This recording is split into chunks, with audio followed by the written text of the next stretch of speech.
Bonjour, dans cette vidéo, je vous montre les étapes 1 et 2 du jeu course automobile qu'il fallait réaliser sur Scratch. Alors, je lance dans un premier temps Scratch 2. Voilà, j'utilise la version Scratch 2 installée sur mon poste informatique.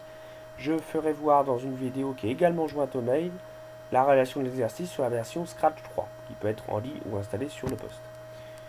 Bien, les étapes 1 et 2 de la création du jeu sont relativement simples. On va définir un arrière-plan pour la scène et définir un nouveau lutin. Le jeu, il va nous intéresser pendant plusieurs semaines, donc il est nécessaire de le sauvegarder, de bien l'enregistrer sur votre poste informatique, ou si vous avez créé un compte en ligne sur Scratch, de le sauvegarder en ligne, puisqu'on va bien sûr l'agrémenter au fur et à mesure de nouvelles fonctionnalités notre jeu. Donc il faut bien le garder. Bien, commençons. Il nous était demandé de changer l'arrière-plan. L'arrière-plan, je clique sur scène, puis arrière-plan, et là j'ai accès à des outils de dessin qui me permettent de définir un nouveau dessin en tant qu'arrière-plan. Je vais utiliser moi l'outil ellipse pour créer un circuit en forme d'ellipse, qui est une variante d'un cercle. Je vais d'abord utiliser aussi et choisir, vous voyez que dans la zone en bas là, la couleur adéquate. Je vais sélectionner la couleur grise, l'outil ellipse, et vous voyez que je peux également sélectionner l'option soit un cercle plein. Donc, moi j'ai utilisé le cercle plein et je vais tracer, en étirant avec la souris, une ellipse dans la zone de dessin. Voilà, je peux la déplacer latéralement, longitudinalement.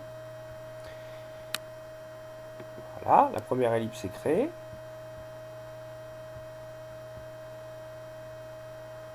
Elle n'est pas terminée.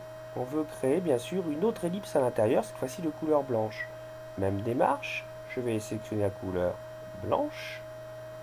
À nouveau l'outil ellipse. Je peux sélectionner ici, vous voyez, l'option soit un cercle creux, soit un cercle plein. Je vais faire le cercle plein blanc. Et je vais dessiner une ellipse intérieure que je peux déplacer après selon mes souhaits. Voilà, je clique en dehors sur le lutin. Et là, j'ai bien créé mon arrière-plan tel que je le souhaite. Donc l'arrière-plan, là, c'est bon, je n'y touche plus. On ne va plus le modifier. On va maintenant changer le lutin. Le lutin chat ne m'intéresse pas. Je le supprime. Et je vais en créer un nouveau. Donc dans la zone ici de création de lutin, je vais faire dessiner un nouveau lutin. Et là, on va dessiner une voiture pour le circuit. Donc, même démarche que pour l'arrière-plan. Dans la zone qui est à droite, ici, on peut dessiner un nouveau lutin. Je vais à nouveau prendre l'outil cercle. Je vais utiliser la couleur rouge par exemple. Une ellipse pleine. Et je vais faire une ellipse, voilà, couleur rouge. Parfait. Je vais maintenant, donc là ce que j'ai créé uniquement c'est ceci.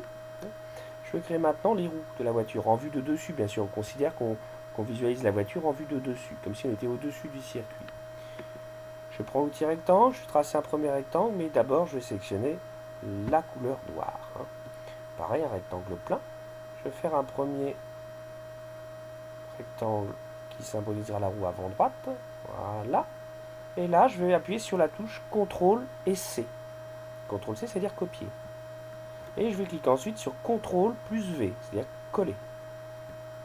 Et là, je peux dupliquer la forme que j'ai préalablement sélectionnée et la mettre à un autre endroit. Voilà, pour la roue arrière. Je vais faire la même chose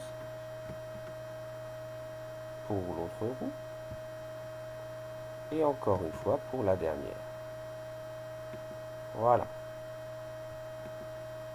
Donc là, mon lutin actuellement, voiture, il est ici. Ouais, on voit dans la zone graphique globale qu'elle est beaucoup trop grosse, la voiture, pour l'instant.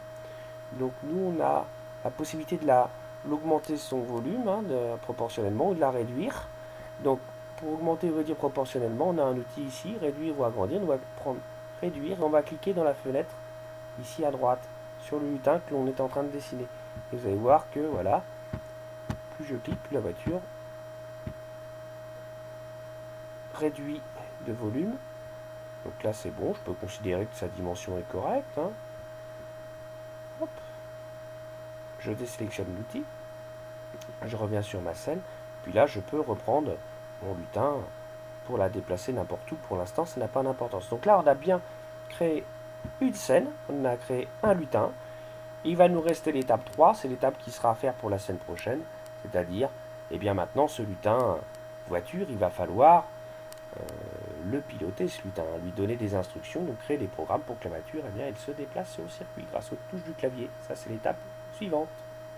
Merci.